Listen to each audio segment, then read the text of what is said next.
My son dropped me at a nursing home on Christmas morning, and 7 days later, I took everything from him. My name is Margaret Lawson, I'm 82 years old, and I need you to understand something important. Living 8 decades on this earth doesn't make you weak, it makes you dangerous, because by the time you reach my age, you've seen every trick, survived every storm, and you know exactly who to call when someone tries to destroy you.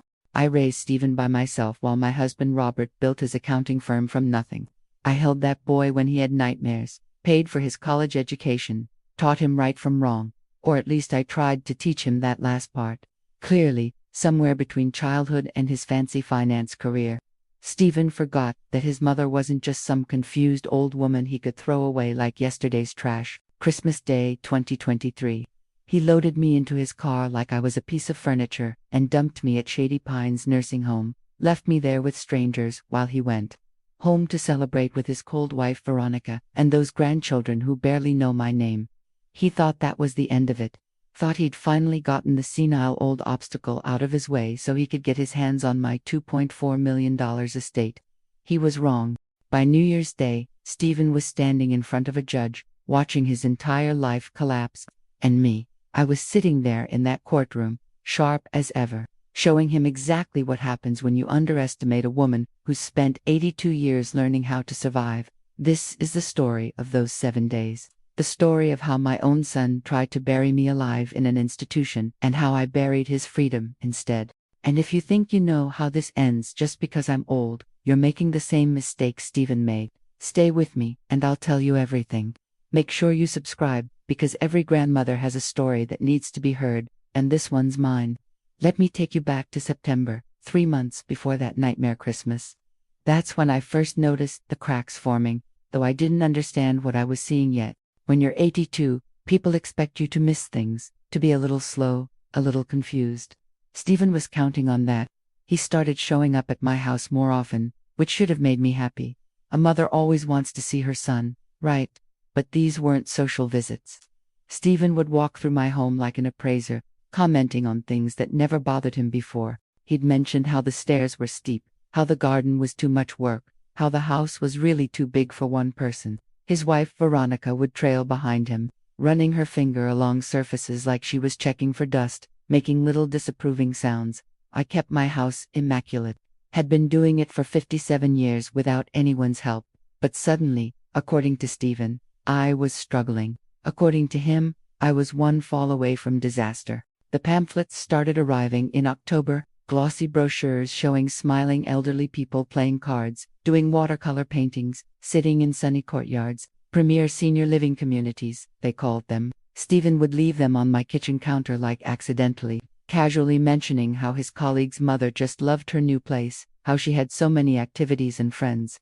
I told him the same thing every time. I had activities, I had friends, I had my church group, my book club with Dorothy and the other ladies I'd known for 40 years, my volunteer work at the library. I drove myself to the grocery store every Thursday, had dinner with my neighbors the Pattersons every other Sunday, kept up with my grandchildren's lives even though they rarely called me back. But Stephen had an answer for everything. My driving worried him. My living alone worried him. My age worried him. He started using that word constantly, worried, as if his worry was more important than my actual life, my actual capabilities, my actual desires. The breaking point came on a Tuesday in early November. Stephen showed up unannounced, which he'd been doing more frequently. I was in my study, paying bills like I'd done every month since Robert died 15 years ago. I managed our finances during the marriage too. Actually, Robert was brilliant with other people's money but hopeless with our own. I was the one who made sure we saved, invested, planned for our future. Stephen didn't know I saw him. He was in my living room, and I heard papers rustling. When I came out, he was shoving something into his briefcase, face flushed. He told me he'd just been looking for a pen, but I knew my own living room. Those weren't my papers he'd been holding. After he left, I found his mistake. In his rush, he'd dropped several pages that slid under the couch. I pulled them out with the reaching tool I kept for exactly these situations, my knees not being what they used to be, investment documents, cryptocurrency trading records, and losses, massive, devastating losses. $340,000, gone. My son, the finance professional who'd always been so proud of his expertise, had gambled away more money than most people see in a lifetime. The documents referenced an ongoing investigation at his firm, potential criminal charges, unauthorized use of client funds. My hands shook reading those words, but not from age, from understanding. Suddenly, every pamphlet, every concerned visit, every mention of my supposed inability to live independently made perfect sense. Stephen didn't think I was incapable. He thought I was convenient. My house was worth $850,000. Robert and I had bought it for $62,000 back in 1966 and paid it off years ago. The neighborhood had grown, property values had exploded, and my little 3-bedroom house with the garden Robert planted was now prime real estate. Add in my investment accounts, the bonds, the stocks Robert and I had carefully accumulated, and I was sitting on $2.4 million. Stephen needed money desperately, and there I was, his elderly mother, living alone in a valuable house, with no one to protect me but myself. I didn't confront him. 82 years teaches you that sometimes the best weapon is patience. Observation, letting people think you don't understand what's happening. I made copies of those documents and locked them in my safe deposit box at the bank. Then, I waited to see what Stephen would do next. What he did was escalate. The week before Christmas, his visits became aggressive. He brought Veronica every time now, and she'd walk through my house pointing out imaginary problems. The refrigerator was too old, the bathroom was dangerous without grab bars, the basement stairs were a death trap. They spoke about me like I wasn't in the room, discussing my limitations, my risks, my needs. When I disagreed, Stephen's tone changed. The concern became impatience. He told me I was being stubborn, difficult, that I couldn't see my own decline. He used phrases I recognized from those pamphlets: cognitive decline, diminished capacity, unsafe living conditions. On December 23rd, Stephen told me he'd made an appointment for me with a new doctor, someone who specialized in geriatric care. He'd pick me up, take me there, make sure I got proper evaluation. I told him I had a doctor I'd seen for 20 years, Dr. Reynolds, who'd just given me a clean bill of health at my annual checkup in October. Stephen dismissed that with a wave of his hand. He said Dr. Reynolds was too old himself, that I needed someone current with modern senior care. The appointment was December 26th, the day after Christmas. He'd already arranged everything. I remember standing in my kitchen after he left that day, looking at the calendar on my refrigerator. Christmas was in 2 days.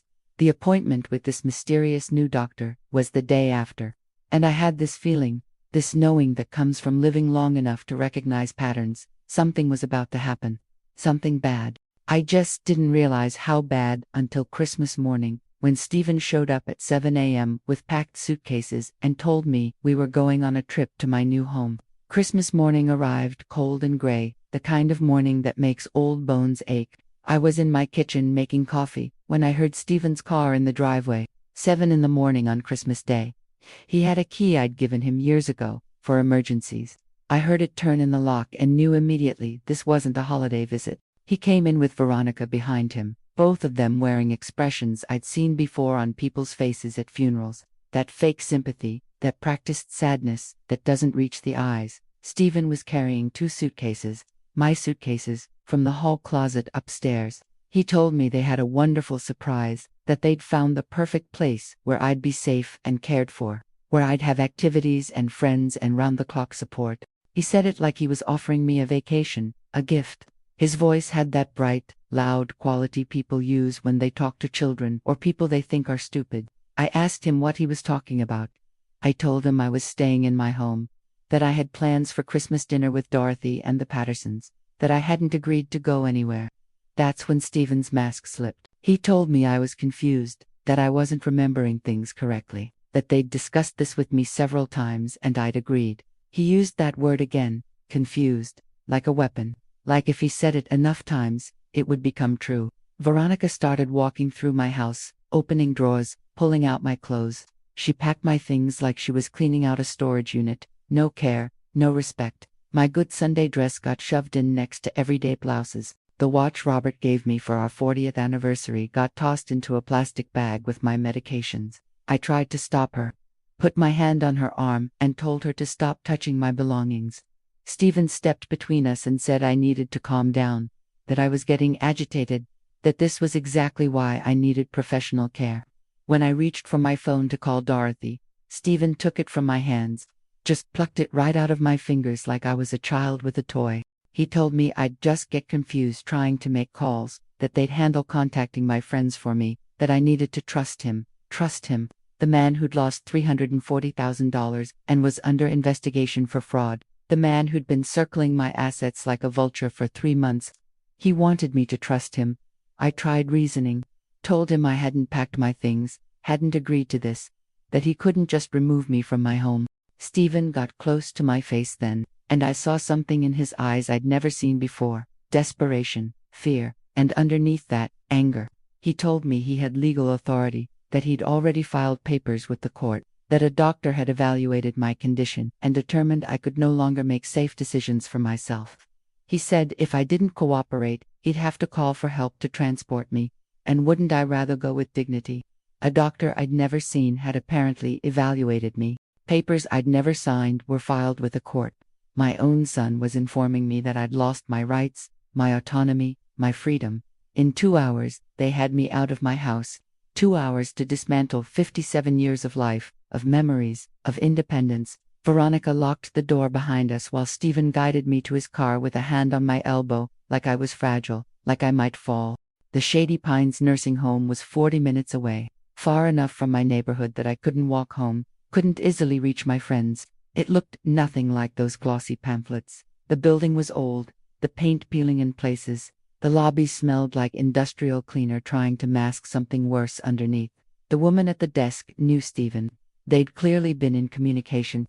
She had papers ready, all prepared, just needing signatures. Stephen signed them quickly, his hand steady, his face relieved. When I tried to read what he was signing, he angled the papers away and told me not to worry about the details.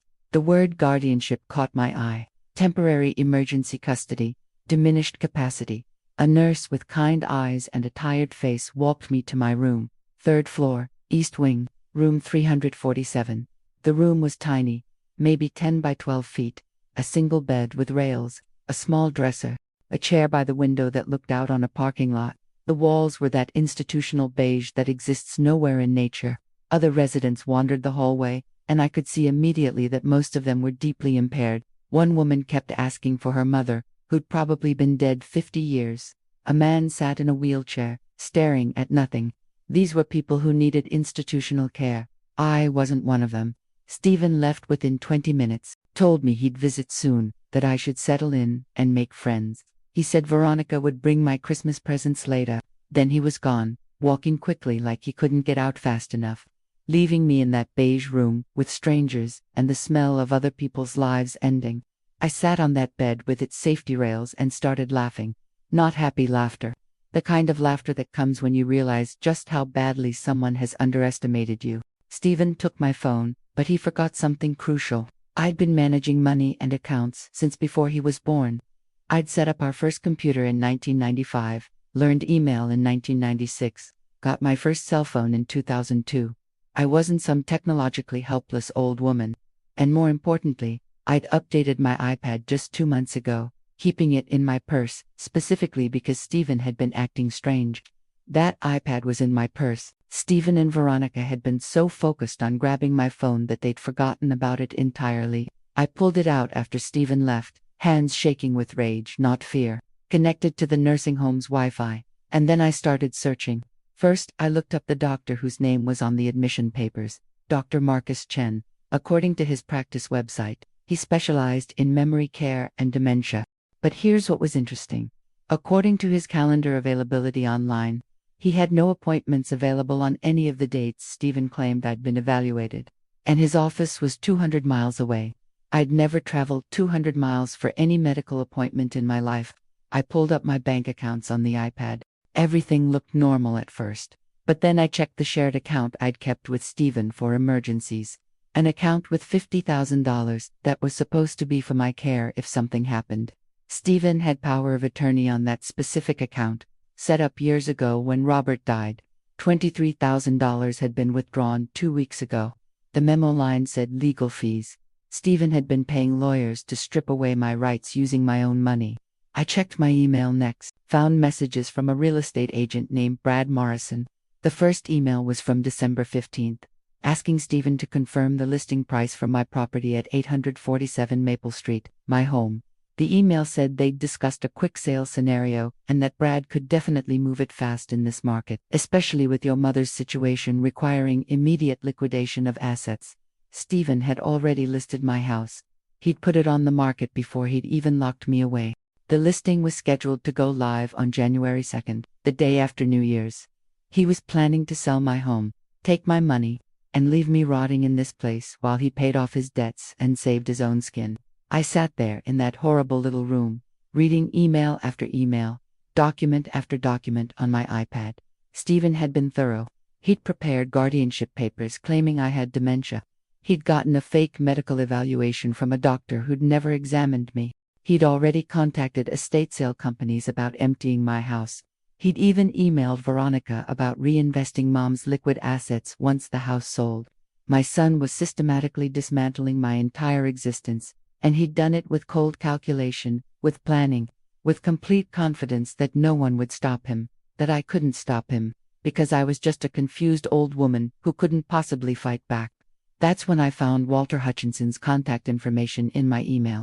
Walter, Robert's friend and our attorney for 40 years. Walter, who was 73 now and mostly retired but who I knew still kept his law license active. Walter, who'd helped us write our wills, who'd guided us through Robert's death, who'd known Stephen since he was a baby. I called Walter from my iPad using FaceTime.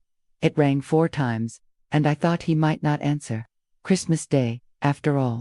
But Walter picked up, his familiar face filling the screen, his white eyebrows raised in surprise. He asked me why I was calling from a video chat on Christmas. Where was I? What was wrong? I could hear the concern in his voice before I even explained, and then I told him everything. Every word came out steady and clear. I wasn't crying, wasn't confused, wasn't showing any sign of the dementia Stephen had invented for me.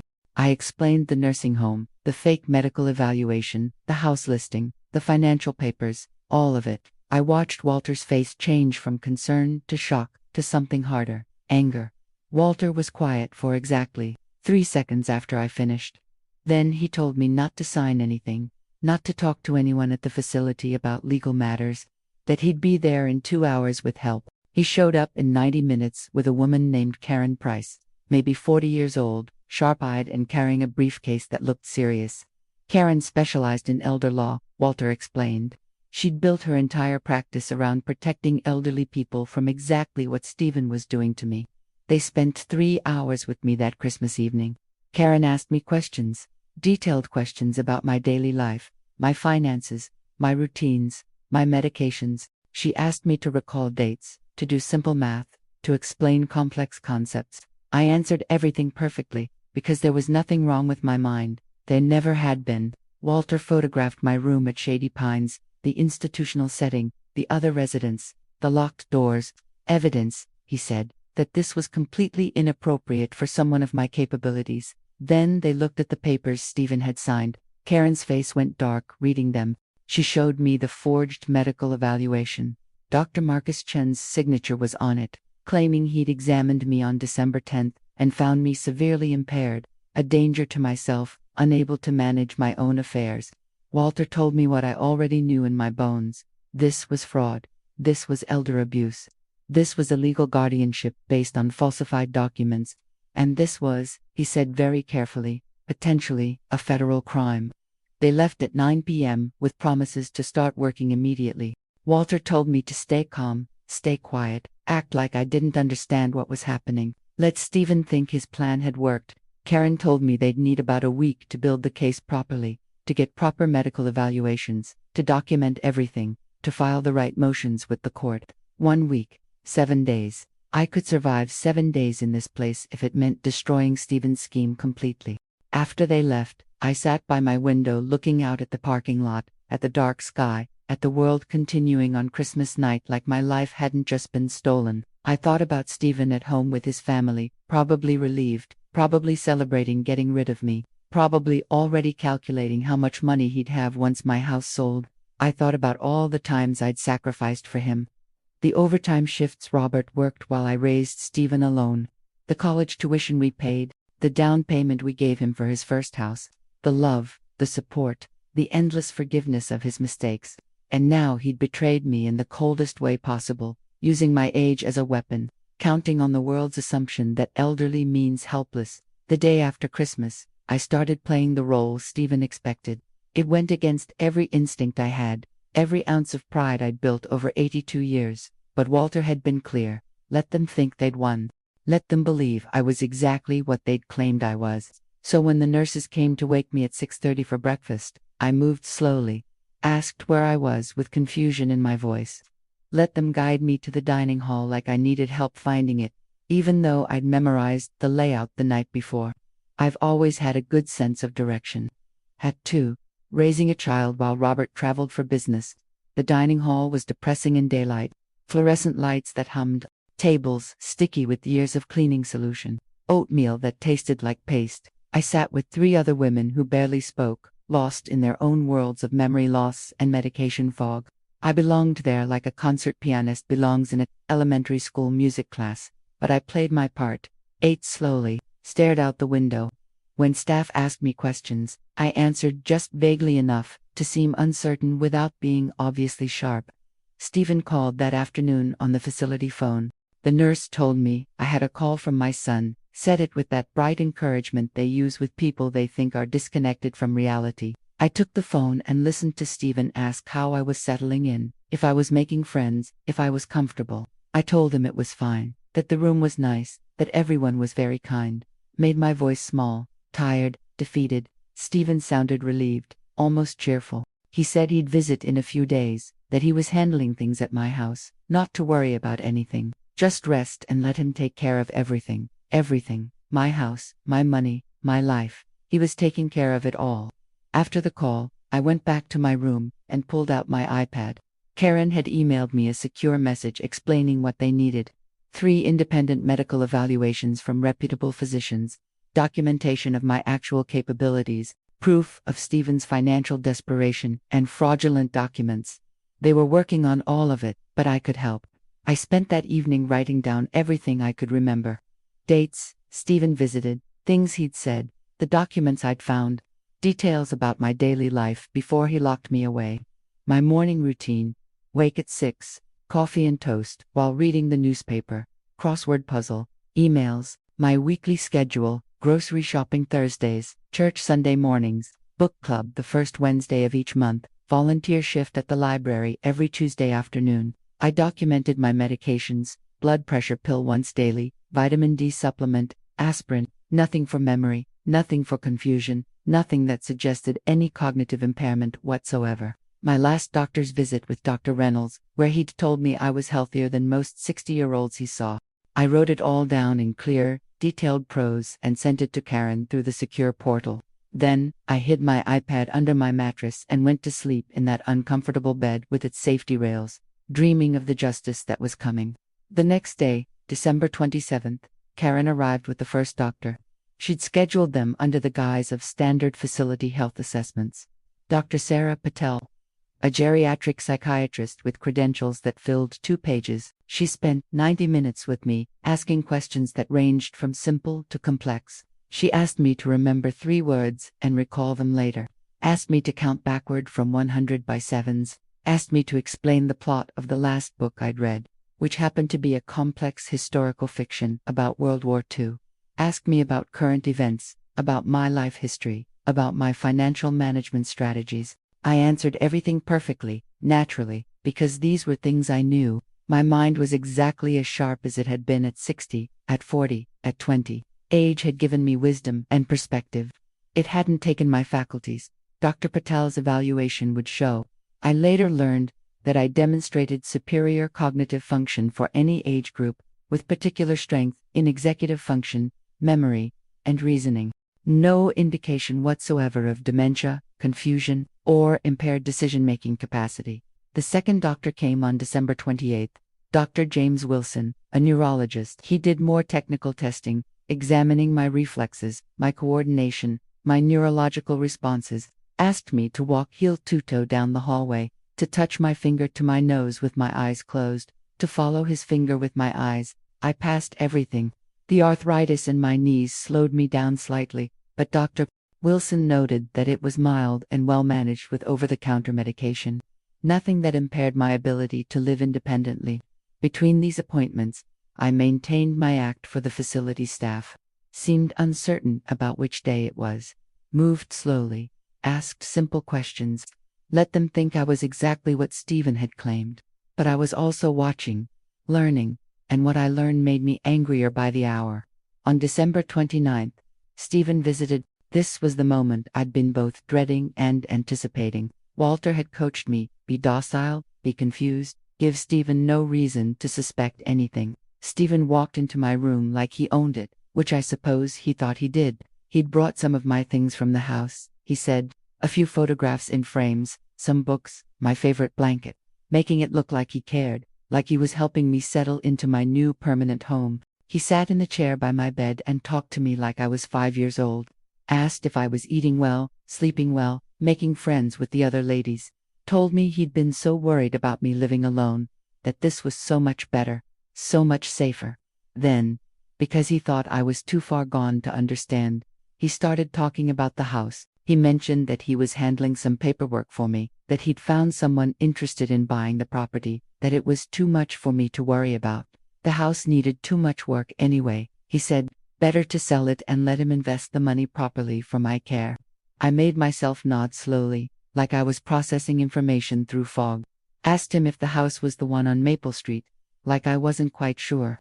His face showed relief, satisfaction even. He confirmed it was, patted my hand, told me not to worry about details. Then he said something that made my blood run cold even as I kept my face blank. He mentioned that his lawyer friend had explained that with the guardianship in place, he could make all necessary financial decisions on my behalf. He could sell property, move investments, close accounts, whatever was needed to ensure I was properly cared for. He could take everything, legally, or what he thought was legally, based on documents he'd falsified. Stephen stayed for 30 minutes, talking about his plans for managing my assets, never once asking what I wanted, never once considering that I might have opinions about my own life. He talked about me like I wasn't sitting right there in front of him. Before he left, he leaned down and kissed my forehead, told me he loved me, that he was doing all this for my own good. His voice was so sincere, so full of fake warmth, that if I hadn't known the truth, I might have believed him. After he left, I sat very still for a long time. Then I pulled out my iPad and sent Karen a message. He just confessed everything. He thinks I'm too impaired to understand, but I recorded every word. Because the iPad had been recording audio the entire visit, propped up behind a book on my dresser where Stephen never thought to look. His whole confession about selling my house, managing my money, using the fraudulent guardianship to control my assets, all captured in his own voice, in his own words. Karen responded within minutes. Her message was just 3 words. Perfect. We're ready. The third doctor came on December 30th. Dr. Michael Torres, another geriatric specialist.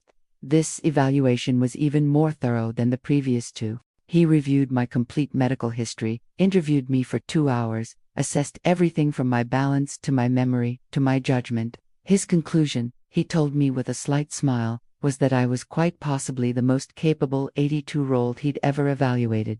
He asked me point blank if I wanted to be in this facility, if I'd agreed to the placement, if I felt safe.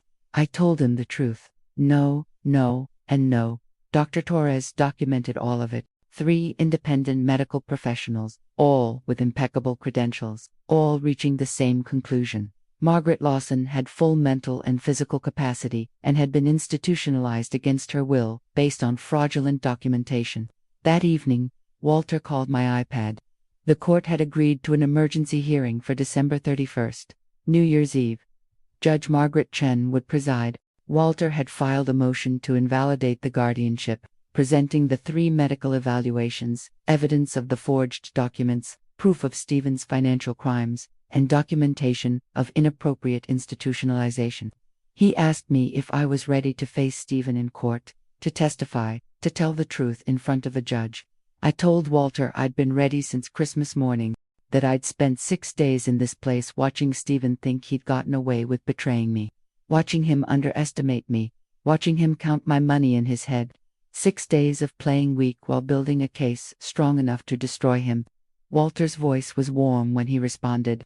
He told me he'd pick me up at 8 a.m. on the 31st, that I should wear something professional, that I should be prepared to tell my story clearly and calmly. I slept well that night for the first time since Christmas. Tomorrow, Stephen would discover that the confused old woman he'd dismissed was actually a warrior with 82 years of strength behind her and the law on her side. They think age makes you vulnerable. What they don't understand is that age gives you something more valuable than youth: the absolute clarity that comes from having nothing left to lose and everything to fight for. Walter picked me up from Shady Pines at 8 a.m. on December 31st, New Year's Eve. I'd dressed in my navy blue suit, the one I bought for Robert's funeral 15 years ago and had worn to every important occasion since. Karen was with him, carrying 2 briefcases full of documents. The staff at the nursing home seemed confused about my departure. They checked their records, made phone calls, asked questions. Walter calmly presented the court order for my release pending the hearing, and explained in terms that left no room for argument that I was leaving with my legal representation. The administrator, a thin woman with glasses who'd barely looked at me during my entire stay, suddenly saw me differently when Walter mentioned the fraudulent guardianship and potential facility liability for unlawful detention. Her face went pale. She signed the release papers quickly. I walked out of that building with my head high, carrying the small bag of belongings Veronica had thrown together on Christmas. 6 days I'd spent in that place. 6 days that felt like 6 months, but would cost Stephen 6 years of his freedom, if Walter's estimates were correct. We drove to Walter's office, a modest suite in a building downtown where he'd practiced law for 47 years. Karen had been working there around the clock. She told me, building the case, the conference room table was covered in documents, evidence, medical reports, financial records. They showed me everything they'd compiled. The 3 medical evaluations, all concluding I had full capacity. The investigation into Dr. Marcus Chen, revealing he'd never examined me, and that his signature on Stephen's documents appeared to be forged. Stephen had apparently found a corrupt medical consultant who provided false evaluations for a fee, and they'd traced payments from Stephen's account to this person's shell company. Karen had subpoenaed records from Stephen's employer, documenting his financial losses and the internal investigation into his trading activities.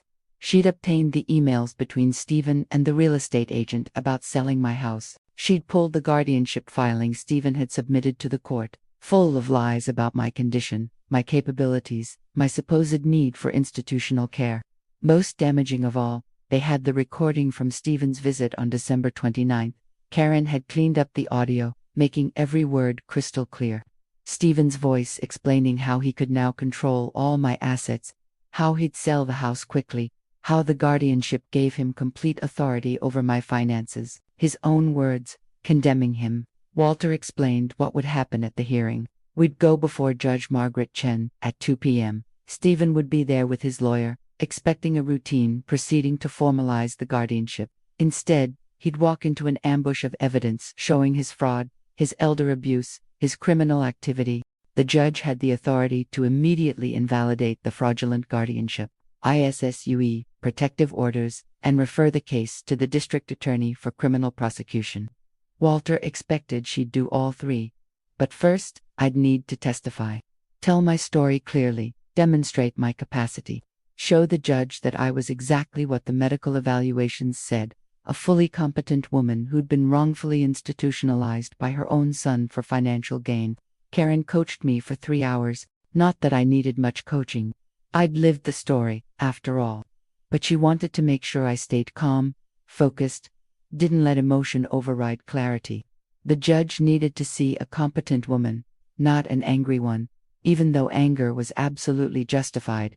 We broke for lunch at noon. Dorothy met us at the office, bringing sandwiches and the biggest hug I'd received in months. She'd been frantic when Stephen told her I'd been moved to a care facility. She said she'd called repeatedly asking to visit, but Stephen had told her I was adjusting and visitors would confuse me. Dorothy had never believed it. She'd known me for 43 years, had coffee with me every Wednesday, knew exactly how sharp my mind was, but she hadn't known what to do, who to call, how to help. When Walter contacted her 2 days ago to verify my daily routine and capabilities, she'd been relieved someone was finally listening. She held my hands across the conference room table and told me she should have pushed harder, should have demanded to see me, should have raised more alarms. I told her it wasn't her fault, that Stephen had been clever, that he'd used the legal system and medical fraud to make his lies seem legitimate. We ate lunch talking about what we'd do when this was over. Dorothy wanted to take me to the new Italian restaurant that opened on Market Street. We'd get wine, celebrate, toast to justice. I told her I was going to sleep for about 14 hours straight in my own bed in my own house, assuming the judge let me go home today. Walter assured me she would. The evidence was overwhelming. No judge would leave me in that facility once they saw the truth. At 1:30 we drove to the courthouse. It was cold, gray clouds threatening snow. The courthouse was nearly empty on New Year's Eve. Just essential staff working half these. Our footsteps echoed in the marble hallway. Walter led us to courtroom for B. Judge Margaret Chen's courtroom. Karen had researched the judge thoroughly. 61 years old, appointed to the bench 15 years ago, known for being fair but tough. She had an elderly mother herself, Karen had discovered, who'd been the target of a financial scam 2 years ago. The judge had personally prosecuted that case before her appointment to the bench. Judge Chen, Walter believed, would not look kindly on elder abuse. We sat in the gallery waiting. Karen organized documents on the table. Walter reviewed his notes. Dorothy sat beside me, squeezing my hand. I felt strangely calm. After 6 days of playing weak, of pretending, of watching Stephen think he'd won, I was finally going to tell the truth. At 10 minutes to 2, Stephen arrived. He walked in with a man I'd never seen before, presumably his lawyer.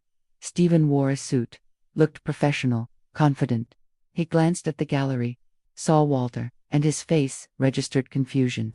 Then he saw me sitting beside Dorothy, dressed professionally, clearly alert and oriented. His face went through several expressions in rapid succession: confusion, shock, fear, then a forced smile as he approached, trying to regain control. He asked me what I was doing here, said I should be resting at the facility, that this was just routine paperwork. His lawyer, a young man who looked barely 30, seemed equally confused by my presence. Walter stood and introduced himself as my attorney of record, informed Stephen that I was contesting the guardianship on grounds of fraud and elder abuse. Stephen's face lost all color. His lawyer started asking questions rapidly, but Walter shut him down, informing him that all questions would be answered in front of the judge. Stephen tried to approach me, tried to speak to me directly, but Walter stepped between us, informed him that under the circumstances, with allegations of elder abuse pending, he should not communicate directly with me without legal counsel present. The bailiff called us to order at exactly 2 p.m. Judge Margaret Chen entered from her chambers. A small woman with gray hair pulled back, sharp eyes that seemed to take in everything at once.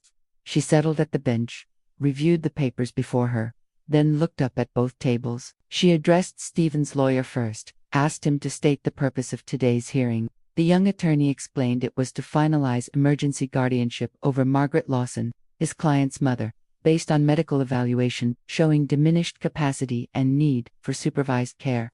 Judge Chen turned to Walter, asked him to explain why the respondent, me, was present with independent legal representation. Walter stood and delivered the opening statement we'd practiced. He informed the court that Margaret Lawson was not diminished in any capacity, that the medical evaluation used to justify the guardianship was fraudulent, that 3 independent physicians had recently evaluated me and found full mental and physical competence, and that evidence would show this was an attempt at financial elder abuse driven by the petitioner's desperate financial situation. Stephen's face was red now, his jaw tight. His lawyer started to object, but Judge Chen held up her hand. She looked directly at me, asked me if I was Margaret Lawson. I confirmed I was. She asked me if I understood the nature of these proceedings. I told her I understood completely, that my son had placed me in a nursing home against my will on Christmas Day based on false medical documents, and that I was here to tell the truth about what happened. Judge Chen leaned back in her chair, studied me for a long moment, then looked at the papers before her again. She told Stephen's lawyer to sit down. Then she turned to Walter and said 4 words that made my heart soar. "Present your evidence, counselor." Walter started with the medical evaluations.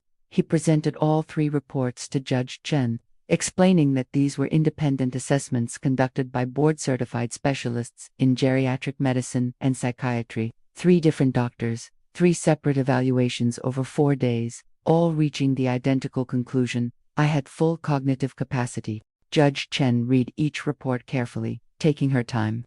The courtroom was silent, except for the sound of pages turning. I watched Stephen shift in his chair, watched his lawyer whisper something urgent to him. Stephen shook his head, his face still that strange combination of red and pale. The judge looked up from the reports and asked Walter a direct question. She wanted to know when these evaluations were conducted. Walter explained they'd been done between December 27th and 30th, while I was residing at Shady Pines Nursing Home, under the disputed guardianship. Judge Chen turned her attention to Stephen's lawyer, asked him when his client's medical evaluation had been conducted, the one claiming I had diminished capacity. The young attorney fumbled through his papers, found the date. December 10th, he said. Dr. Marcus Chen had evaluated me and determined I needed supervised care. Walter stood again and presented the next piece of evidence. Phone records showing I'd never called Dr. Marcus Chen's office. Credit card statements showing I'd never traveled to his office 200 miles away. My own doctor's records from Dr. Reynolds, showing I'd had my annual checkup on October 15th with completely normal results and no cognitive concerns noted. Then came the crucial part. Walter presented documentation showing that Dr. Marcus Chen's signature on Stephen's evaluation appeared to be forged. A handwriting expert had analyzed it against Dr. Chen's known signatures from medical records and court documents. The signatures didn't match. Furthermore, Dr. Chen's office had been contacted, and they had no record of any appointment or evaluation for Margaret Lawson. I watched Stephen's lawyer go pale. He clearly hadn't verified the medical documentation his client had provided. He'd taken Stephen's word for it, filed the guardianship petition without doing basic due diligence. Now he was standing in front of a judge realizing his client had committed fraud and made him an unwitting accomplice. Judge Chen asked Stephen's attorney if he'd personally verified the medical evaluation before filing. The young man admitted he had not, that he'd relied on the documentation provided by his client. The judge's expression made clear what she thought of that decision. Karen stood next and presented the financial evidence. She walked the judge through Stephen's trading losses, the $340,000 gone in cryptocurrency speculation, the internal investigation at his firm, the emails between Stephen and his wife discussing their desperate financial situation. Then she showed the emails with the real estate agent, the discussions about listing my house for quick sale, the phrase mother's situation requiring immediate liquidation of assets right there in black and white, the listing scheduled to go live on January 2nd, 2 days from now. Judge Chen asked when I'd been placed in the nursing home. Karen answered, Christmas Day. The judge asked when my house was scheduled to be listed. January 2nd, the judge asked if I had agreed to sell my house. I spoke up and said, absolutely not, that I'd lived there for 57 years and had no intention of selling until Stephen forced me into that facility. The timeline was damning. Stephen puts me in a nursing home on Christmas, based on fake medical documents, then immediately moves to sell my most valuable asset. The motive was crystal clear, but Walter wasn't finished.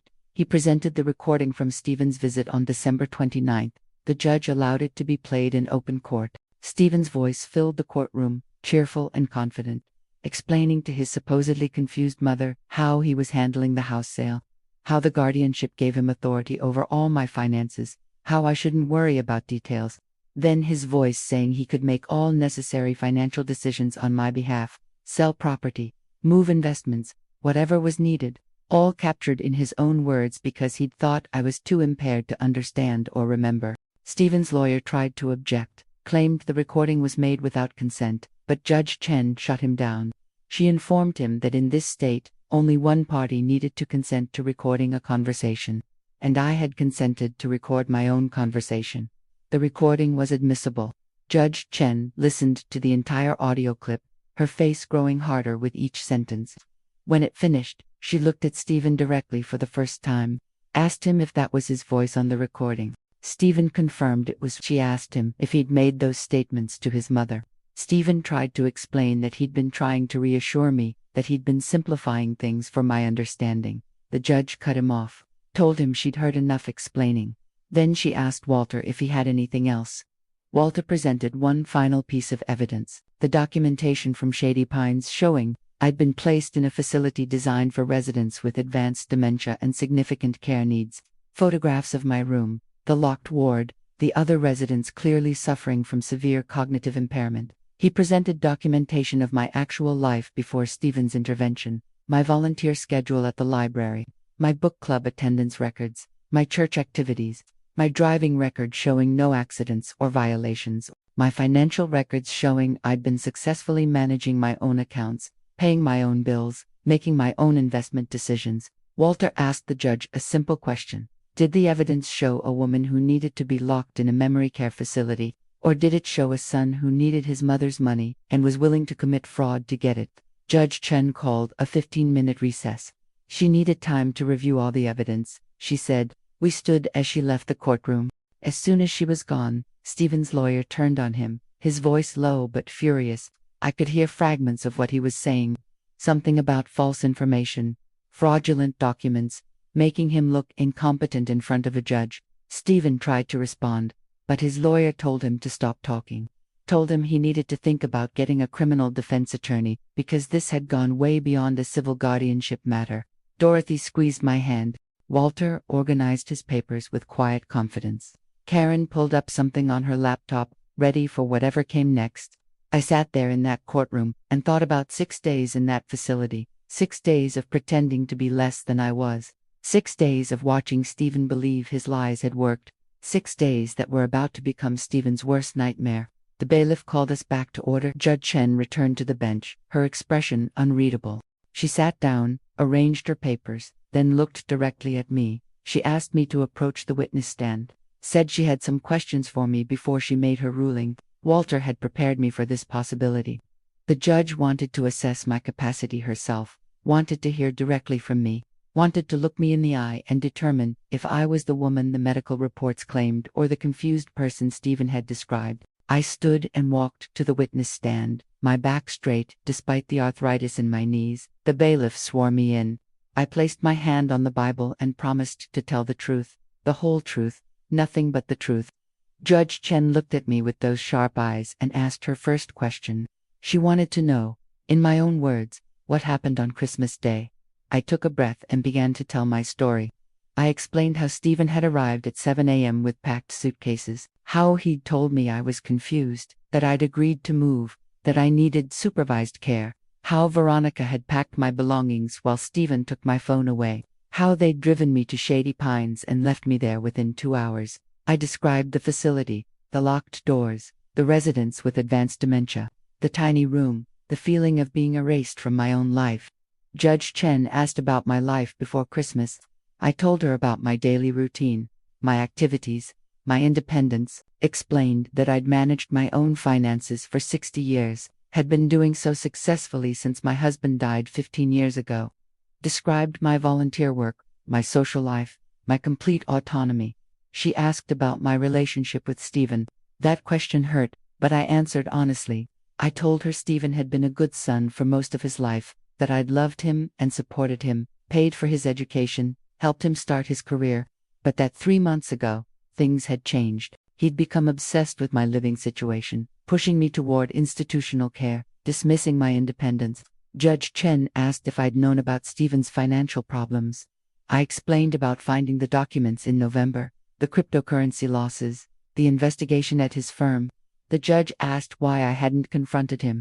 I told her the truth. I'd been afraid he might escalate, might do something desperate, so I'd kept quiet and watched to see what he'd do. Then she asked the most important question. She wanted to know what I wanted now, what outcome I was seeking from this hearing. I looked directly at her and spoke clearly. I told her I wanted my freedom back. I wanted the fraudulent guardianship invalidated. I wanted to return to my home and my life. I wanted Stephen held accountable for what he'd done, not just to me but to show anyone else who might think they could exploit elderly people this way that there were consequences. Judge Chen nodded slowly. Then she asked me a question that surprised me. She wanted to know if I'd ever told Stephen I was having trouble managing on my own, if I'd ever expressed concerns about my ability to live independently. Never, I told her. Not once. Every time Stephen brought it up, I'd told him clearly that I was fine, that I wanted to stay in my home, that I didn't need institutional care. He'd ignored my wishes completely, dismissed my objections, treated my clear statements like they were the confusion of someone incompetent. The judge thanked me and told me to return to my seat. I walked back to the table where Walter and Karen waited. Dorothy smiled at me from the gallery, her eyes wet. Judge Chen looked at Stephen, asked him if he wanted to testify, if he had anything to say in his own defense. Stephen's lawyer advised him not to speak, but Stephen ignored him. He stood up and started talking anyway. He told the judge he'd been worried about me, that he'd thought he was doing the right thing, that he'd been trying to protect me. His voice was desperate, pleading. He said he loved his mother, that he'd never meant to hurt me, that everything had gotten out of hand. Judge Chen let him finish, then asked him a simple question. She wanted to know about the house listing, about the emails discussing quick sale and liquidating my assets. Stephen tried to explain that away, said he'd only been exploring options, but the judge cut him off. She pointed out that he'd listed my house for sale the day after putting me in a facility, without my knowledge or consent, while claiming to act in my best interests. She asked him how that was protecting me, rather than exploiting me. Stephen had no answer for that. Judge Chen sat back in her chair and began her ruling. Judge Chen began her ruling by stating that in her 15 years on the bench, she'd seen many guardianship cases. She'd seen families genuinely trying to protect elderly relatives who could no longer care for themselves. She'd seen difficult decisions made with love and concern. This, she said, looking directly at Stephen, was not one of those cases. She went through the evidence methodically. The fake medical evaluation that had never actually occurred, the 3 legitimate evaluations showing I had full capacity, the financial desperation driving Stephen's actions, the rushed timeline between institutionalizing me and attempting to sell my most valuable asset. Then she addressed something that made my throat tight with emotion. She talked about how society often dismisses elderly people, assumes that age equals incompetence, treats senior citizens like children who can't make their own decisions. She said that bias, that ageism, is what allowed cases like mine to happen, because Stephen had counted on the system believing that an 82-year-old woman couldn't possibly be as sharp, as capable, as determined as I actually was. He'd weaponized my age against me, and he'd almost succeeded. Judge Chen declared the guardianship null and void, effective immediately. She stated that it had been obtained through fraudulent means, based on falsified medical documentation, and was therefore invalid from its inception. I was restored to full legal capacity, with complete control over my own affairs, my finances, my property, my life. The relief that washed over me in that moment was physical. 6 days of being treated like I didn't exist, like my wishes didn't matter, like my entire adult life of competence and independence meant nothing. 6 days that were now officially erased. But Judge Chen wasn't finished. She issued an immediate restraining order against Stephen. He was prohibited from contacting me directly or indirectly, from coming within 500 feet of my residence, from accessing or attempting to access any of my financial accounts or property.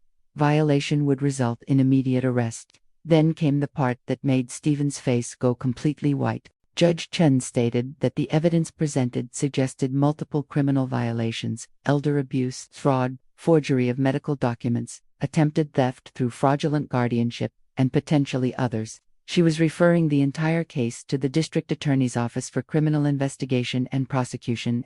Stephen's lawyer tried to speak, but the judge held up her hand. She told him that his client had committed serious crimes against a vulnerable population, that elder abuse was prosecuted vigorously in her jurisdiction, and that Stephen should expect formal charges to be filed within days. She looked at Stephen one final time and said something I'll never forget. She told him that what he'd done was particularly reprehensible because he'd betrayed someone who'd given him life, raised him, loved him, supported him. He'd taken the trust between mother and son and turned it into a weapon. That kind of betrayal, she said, deserved the full consequences the law could provide. Court was adjourned at 4:15 p.m. on New Year's Eve. Walter hugged me, which was unprofessional, but necessary. Karen was smiling, organizing papers, already preparing for the next phase. Dorothy was crying, openly, happy tears this time. The bailiff handed me copies of the court orders, official documents restoring my freedom. Stephen sat at his table, head in his hands, while his lawyer packed up and explained in harsh whispers what was coming next. Criminal charges, possible prison time, professional consequences, personal consequences. Everything Stephen had feared when he'd started down this path of trying to steal my money had come true anyway.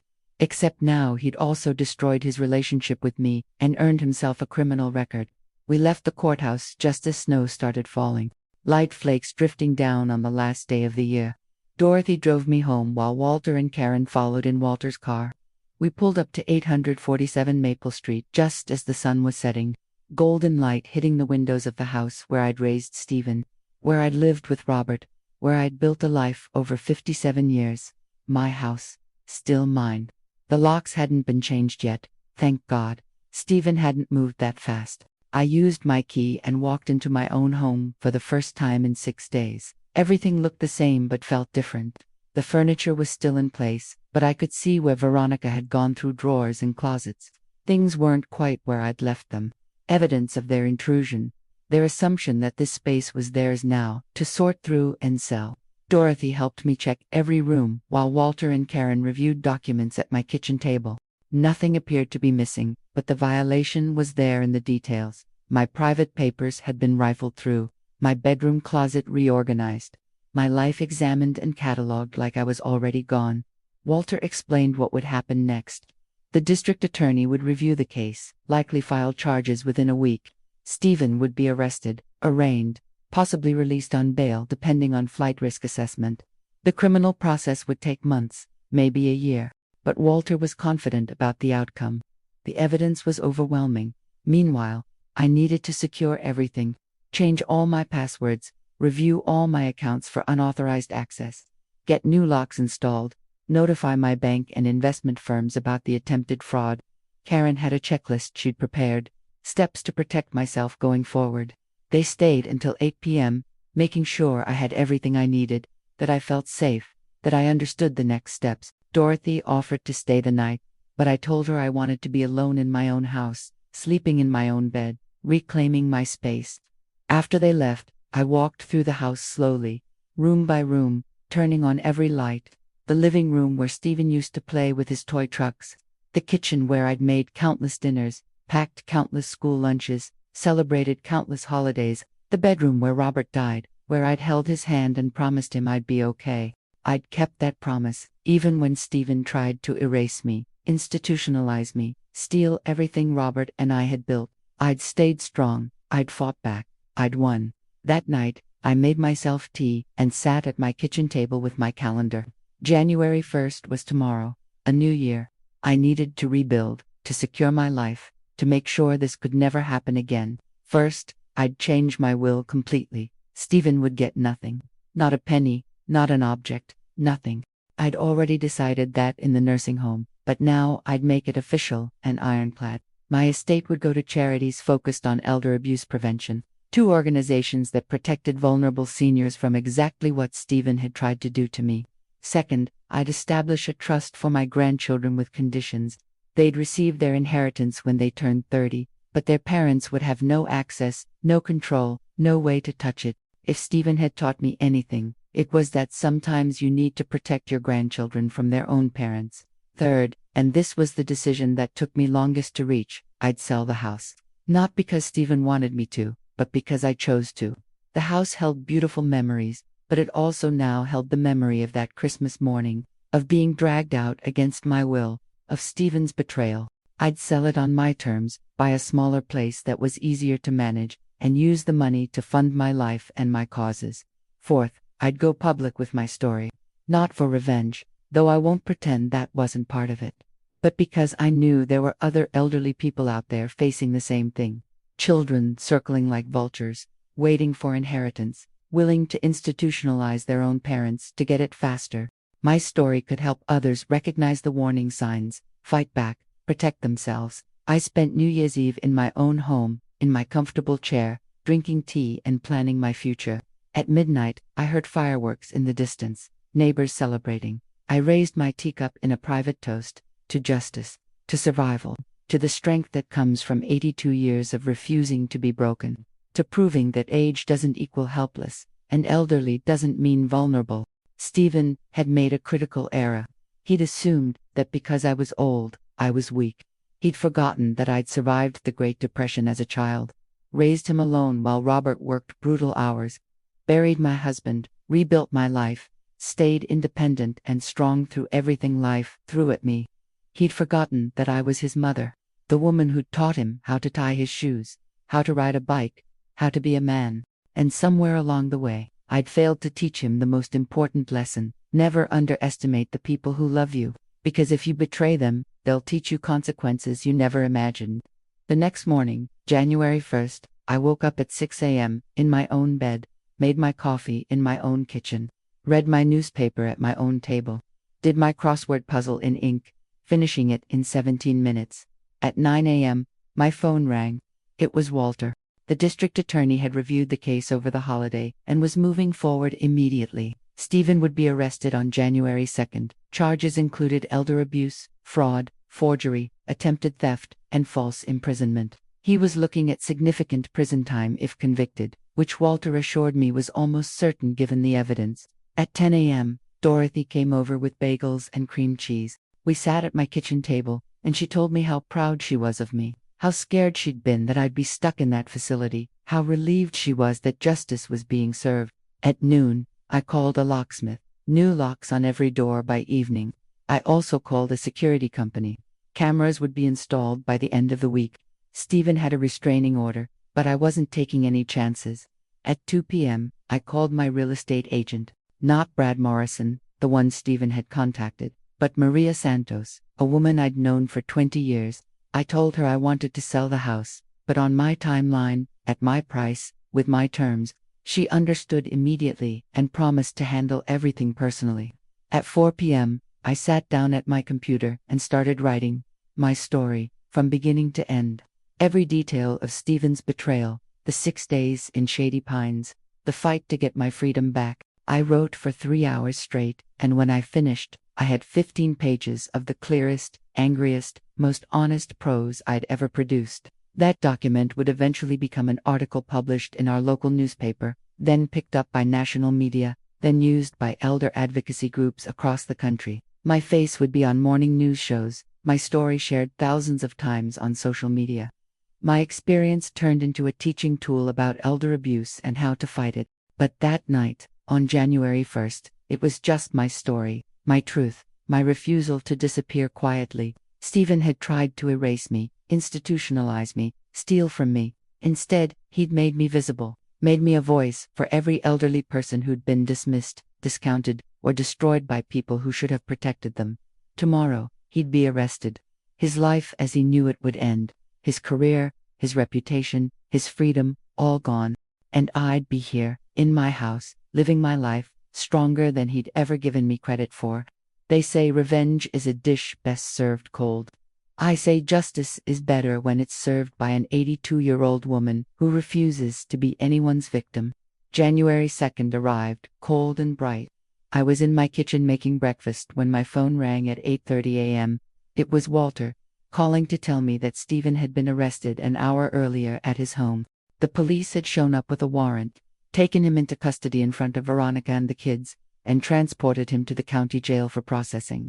Walter's voice was satisfied in a way I'd rarely heard from him.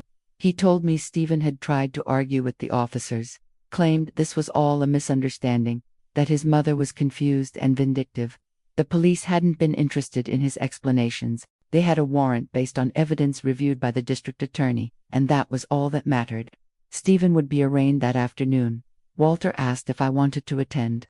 I thought about it for exactly 10 seconds and told him yes. I wanted to look Stephen in the eye one more time, wanted him to see me there, free and strong, while he stood before a judge in handcuffs facing the consequences of what he'd tried to do to me. The arraignment was scheduled for 2 p.m. Dorothy insisted on coming with me, and I was grateful for her company. We met Walter and Karen at the courthouse, the same building where just 2 days ago Judge Chen had restored my freedom. Different courtroom this time. Criminal court instead of family court. The atmosphere was harsher, more formal. We sat in the gallery waiting for Stephen's case to be called. When they brought him in, I barely recognized him. 2 days ago he'd worn an expensive suit, had walked with confidence despite his lies crumbling around him. Today he wore an orange jumpsuit, his hands cuffed in front of him, his face gray and exhausted. He'd clearly spent a sleepless night in jail, and it showed in every line of his face. His eyes found me in the gallery, and I saw something I'd never seen from my son before. Not anger, not defiance. Fear. Pure, absolute fear of what was coming. The judge, a man named Harrison Wade, who Walter knew from years of practice, reviewed the charges: elder abuse in the first degree, fraud, forgery of medical documents, attempted theft through fraudulent guardianship, false imprisonment. The list went on, each charge carrying potential prison time, each one representing a piece of what Stephen had done to me. Stephen's new attorney, a public defender since Stephen apparently couldn't afford private counsel anymore, argued for reasonable bail, claimed Stephen had ties to the community, wasn't a flight risk, had no prior criminal record. The prosecutor, a sharp woman in her 40s named Jennifer Martinez, argued the opposite. She told the judge that Stephen had demonstrated willingness to engage in elaborate fraud, had falsified medical documents, had betrayed the trust of his own elderly mother to steal her assets. He was facing significant prison time if convicted, which made him absolutely a flight risk. She pointed out that Stephen had already lost his job when the charges became public, had few remaining ties to the community, and had shown himself capable of deception at the highest level. Then Prosecutor Martinez did something that made my chest tight with gratitude. She asked the judge if she could have me speak briefly about the impact of Stephen's actions. Judge Wade allowed it, and suddenly I was being called to approach the microphone in the gallery. I stood, Dorothy squeezing my hand one more time, and walked to the microphone, looked directly at the judge, though I could feel Stephen's eyes on me the entire time. I told Judge Wade that I was 82 years old, that I'd lived independently and successfully for decades, and that my son had tried to erase me from my own life for money. I explained that he'd locked me in a facility designed for people with severe dementia, had taken my phone, had attempted to sell my home without my knowledge or consent. I told him that 6 days in that place had been traumatic in ways I was still processing, that the betrayal by my own child had damaged me more than Stephen would ever understand. Then I told the judge what scared me most.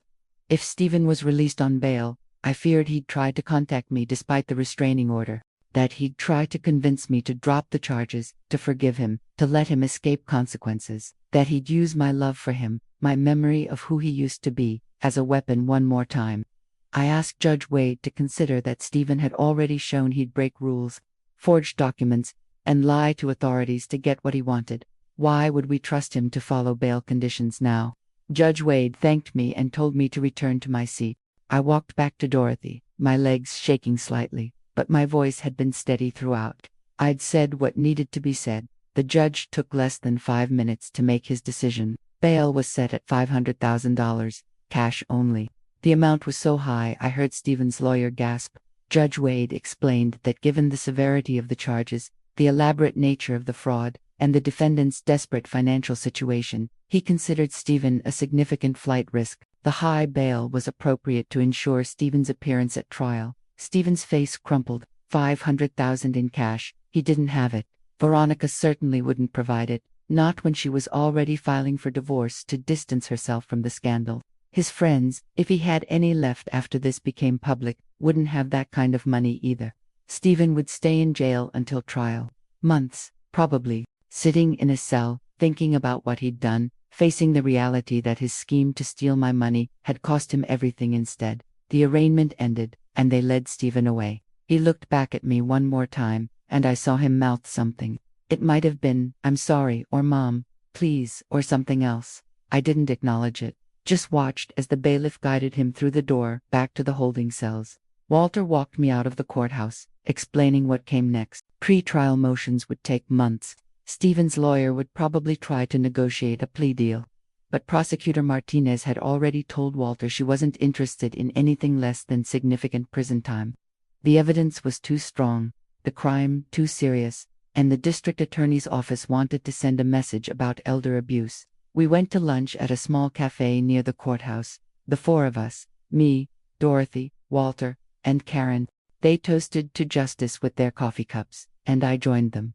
But I felt strangely empty, not regretful. Stephen deserved everything coming to him, but empty nonetheless. Dorothy must have seen it in my face because she asked me if I was okay.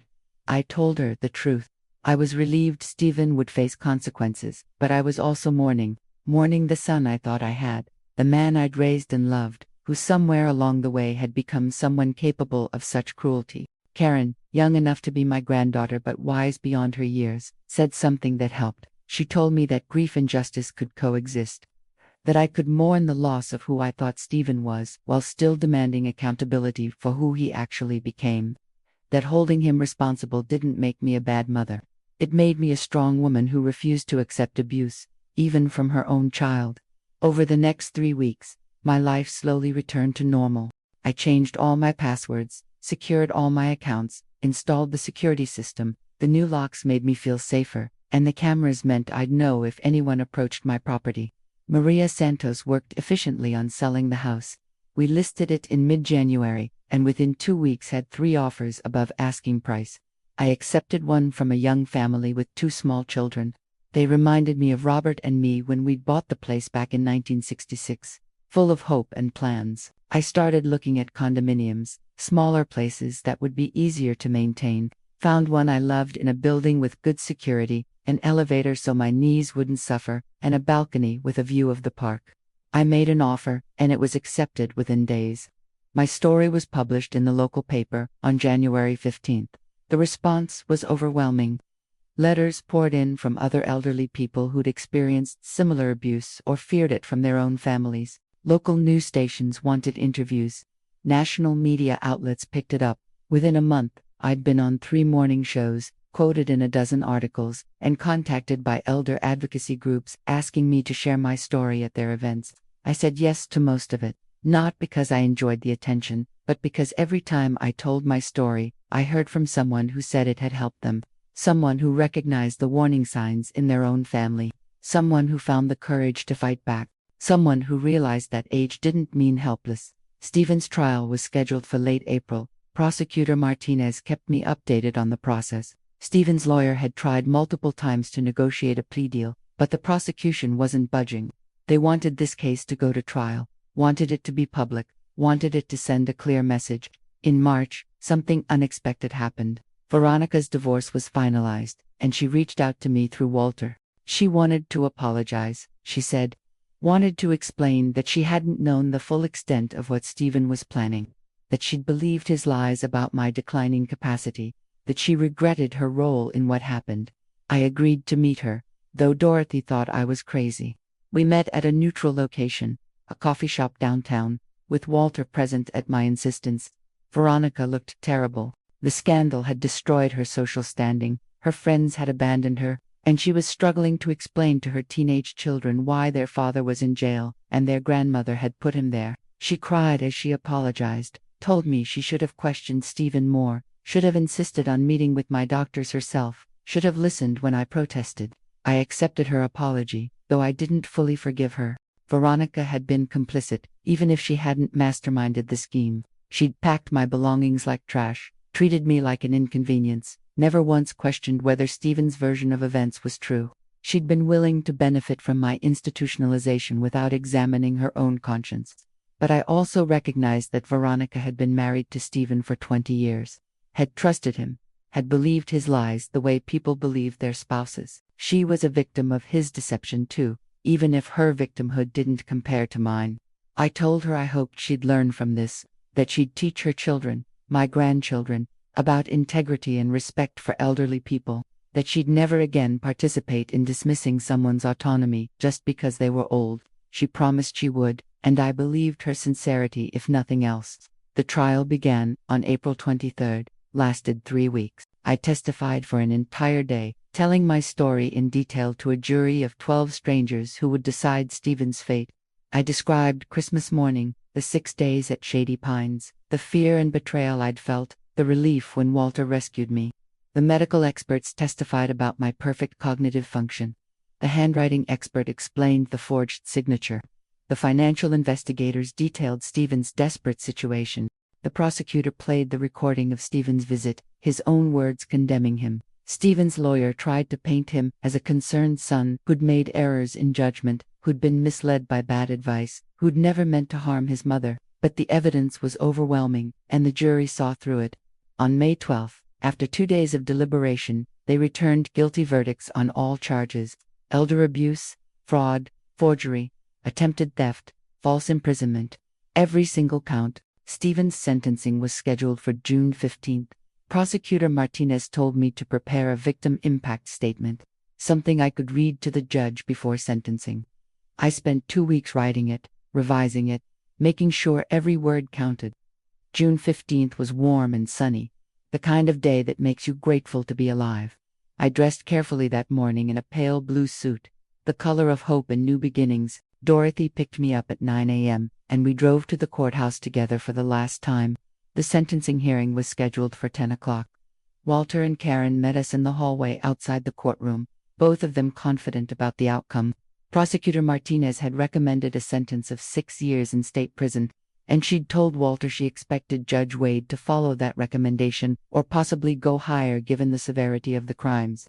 6 years. Stephen was 47 years old. He'd be 53 when he got out, if he served the full sentence.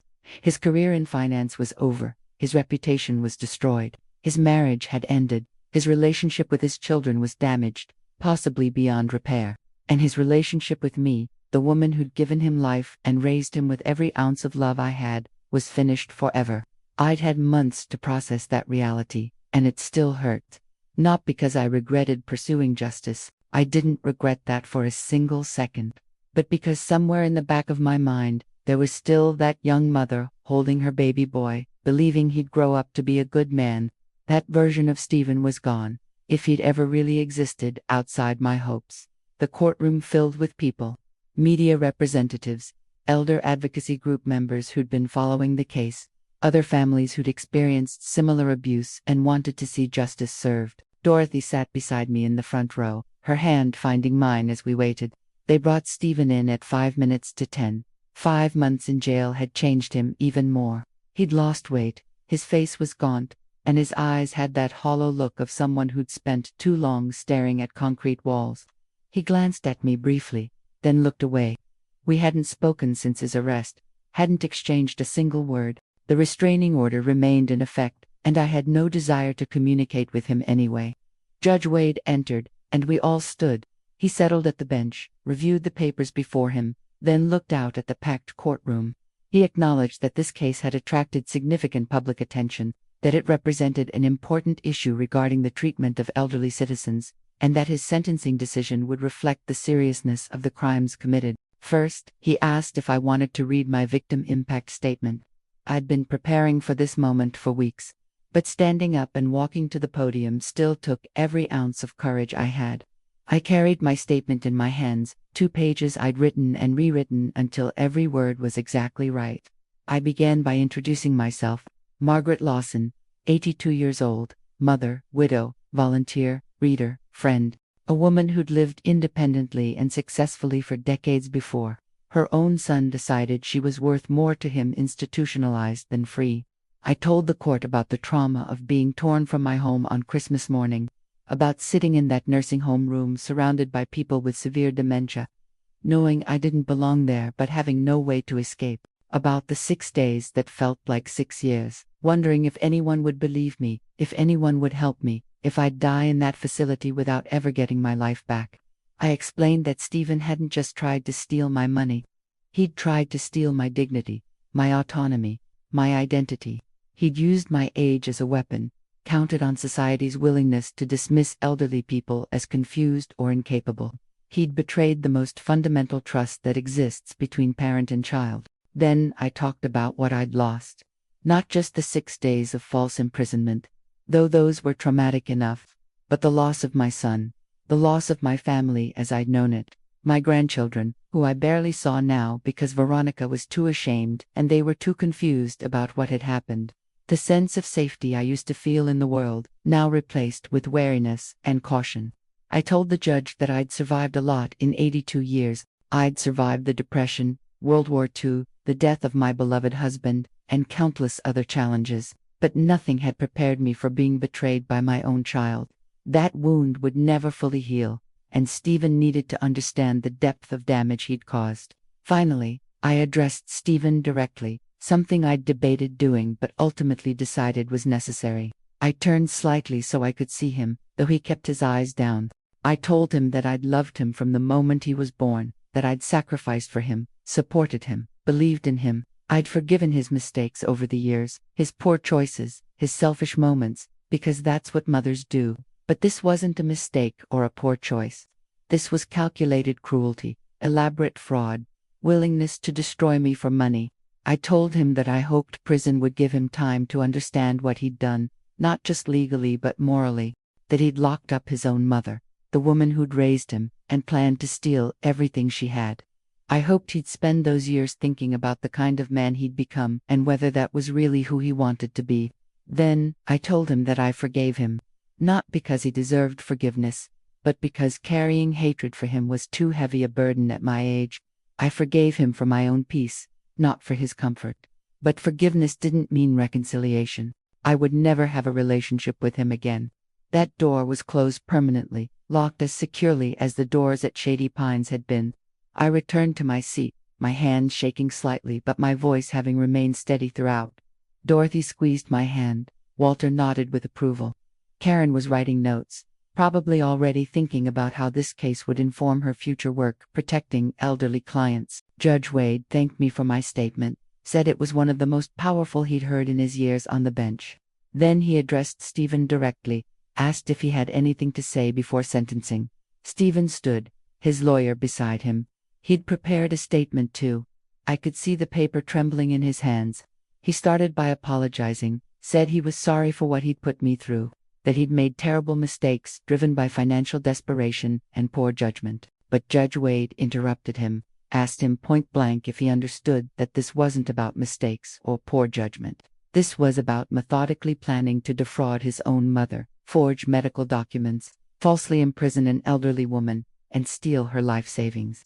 Did Stephen understand the difference between a mistake and a crime? Stephen fumbled for words, tried to explain, but everything he said made it worse. He talked about the pressure he'd been under, the financial stress, the fear of losing everything. Judge Wade's expression grew harder with every excuse.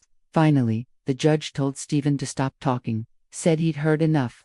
Then Judge Wade delivered a statement that I knew I'd remember for the rest of my life. He said that elder abuse was one of the most insidious crimes in our society because it exploited the vulnerability that comes with age, the trust that exists within families, and the social bias that assumes elderly people are less capable than they actually are. He said that Stephen's crimes were particularly egregious because he'd used his position as my son, someone I should have been able to trust above all others, to perpetrate this fraud. Judge Wade noted that Stephen had shown no real remorse, only self-pity and excuses. That even in his statement today, Stephen had focused on his own stress and problems rather than taking full responsibility for the trauma he'd inflicted on his mother. Then came the sentence.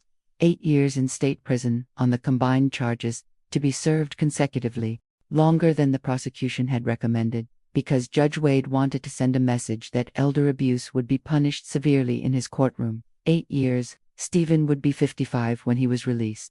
His entire life trajectory altered permanently because he'd chosen greed over love, money over family, cruelty over compassion. Stephen's face went white when he heard the sentence. His lawyer started to speak, probably planning to argue it was too harsh, but Judge Wade cut him off. The sentence was final. Stephen was remanded to custody immediately to begin serving his time. They led him away in handcuffs. And this time he didn't look back at me, just walked through that door into a future he'd created through his own choices, his own betrayals, his own willingness to destroy his mother for financial gain. The courtroom emptied slowly. Media representatives rushed out to file their stories. Advocacy group members approached me to thank me for my courage, to tell me my case had already inspired changes in how elder abuse cases were investigated and prosecuted. Dorothy hugged me tightly, whispering that it was over, that I could finally move forward. Walter and Karen walked me out of the courthouse into the June sunshine. We stood on the steps, and Walter told me something important. He said that in his 47 years of practicing law, he'd seen a lot of cases, but this one would stay with him forever. Not just because of the legal victory, but because I'd shown what strength and determination looked like at 82 years old. I'd refused to be a victim. I'd fought back with intelligence and strategy.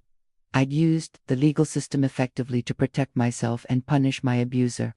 And in doing so, I'd given hope to countless other elderly people facing similar situations. We went to lunch, the four of us, celebrating the conclusion of a case that had consumed 6 months of our lives. Over pasta and wine, we talked about what came next for me. My house had sold, and I'd already moved into my new condominium. It was beautiful, easier to maintain, perfect for this stage of my life. I'd furnished it exactly how I wanted, with no input from anyone else, every choice purely mine. My will had been rewritten, removing Stephen completely. My estate would go to elder advocacy organizations, 2 scholarships for students studying elder law, 2 causes that protected vulnerable seniors. Karen was helping me establish a foundation in Robert's name that would fund legal representation for elderly people facing abuse from family members. My grandchildren would receive trusts when they turned 30, but only if they completed educational requirements and community service hours focusing on elder care. I wanted them to understand respect for elderly people, to value the wisdom and experience that comes with age, to never treat anyone the way their father had treated me. I'd continued sharing my story publicly. I'd spoken at conferences, been interviewed by national media, written articles about recognizing and combating elder abuse. My face had become associated with the fight against financial exploitation of seniors, and I'd received hundreds of letters from people thanking me for giving them courage to fight their own battles. Dorothy joked that I'd become famous in my 80s, which made me laugh. I told her I'd rather have remained anonymous with my son being a decent human being. But since that wasn't possible, I'd use this platform to help others. After lunch, Dorothy drove me home to my new condominium. She came up for coffee, and we sat on my balcony, looking out at the park, watching families enjoy the June weather. Children playing, parents watching, grandparents sitting on benches, normal families doing normal things. I felt a pang of sadness watching them, thinking about what I'd lost, but alongside that sadness was something stronger: pride, relief, the knowledge that I'd survived, that I'd fought back, that I'd won. Dorothy left around 4 p.m., reminding me that book club was the next day and I better have finished the assigned reading. I assured her I had, making her laugh. Some things never changed, no matter what else happened in life. That evening, I sat on my balcony as the sun set, thinking about the journey from Christmas Day to now. 6 months that had changed everything. 6 months that had shown me just how strong I actually was. Stephen had tried to make me invisible, to erase me, to turn me into a confused old woman whose wishes and rights didn't matter. Instead, he'd made me more visible than I'd ever been, made me a voice for every elderly person who'd been dismissed, discounted, or abused, made me an example of what was possible when you refused to accept injustice, even when it came from your own family. I thought about all the elderly people who'd contacted me over the past months: the woman whose daughter had tried to force her into a nursing home to take her house, the man whose son had drained his retirement account through financial manipulation, the widow whose stepchildren had contested her late husband's will, claiming she'd manipulated him in his old age. So many stories of families betraying their elderly members, counting on the victims being too afraid, too confused, or too isolated to fight back. I'd shown them it was possible to win, possible to reclaim your life, possible to demand justice even at 82 years old. The sun finished setting, and the park lights came on below. I went inside, made myself tea, and settled into my comfortable chair with a book. My own chair, in my own home, living my own life on my own terms. Tomorrow I'd meet Dorothy for book club. Next week I was speaking at an elder law conference in Chicago. Next month I was meeting with legislators about strengthening elder abuse laws. I had plans, purpose, a future I was actively creating. Stephen was in prison with 8 years to think about what he'd done. Veronica was rebuilding her life without him. My grandchildren were processing the reality that their father had tried to destroy their grandmother. And me, I was thriving. I'm 82 years old. I've buried a husband, raised a son who betrayed me, survived 6 days of false imprisonment, fought a legal battle against my own child, and won. I've turned my trauma into advocacy, my pain into purpose, my victimization into victory. Some people think that getting older means becoming weaker, more vulnerable, less capable. They're wrong. Getting older means accumulating strength, wisdom, resilience. It means having 82 years of survival skills to draw from. It means knowing who you are and what you're worth, and refusing to let anyone diminish that. Stephen learned that the hard way. He thought my age made me an easy target, someone he could manipulate and control, without consequences. He discovered that targeting an 82-year-old woman who'd spent decades learning how to survive, how to fight, how to protect herself was the biggest mistake of his life. If you're watching this and you're worried about an elderly parent, grandparent, or friend, pay attention to the warning signs. Sudden isolation from friends and family. Unexplained financial transactions. Family members pushing for institutional care without clear medical necessity. Trust your instincts, ask questions, and don't accept they're just confused as an explanation without independent verification. And if you're elderly yourself and facing something similar, know this: you are not helpless. Your age is not a weakness. You have rights, you have value, and you have the power to fight back. Find a good lawyer, document everything, trust your own judgment. And don't let anyone convince you that being old means accepting abuse. I want to know where you're watching from today. Drop your city in the comments below, and if my story touched you, hit that subscribe button, because every grandmother, every grandfather, every elderly person has a story worth hearing, and we need to listen before it's too late. Stephen tried to silence me on Christmas Day. Instead, my voice has never been louder. That's the real justice in all of this. Not just the prison sentence, though he deserved every year of it, but the fact that his attempt to erase me made me more visible, more powerful, more determined than ever. I'm Margaret Lawson. I'm 82 years old, and I'm just getting started.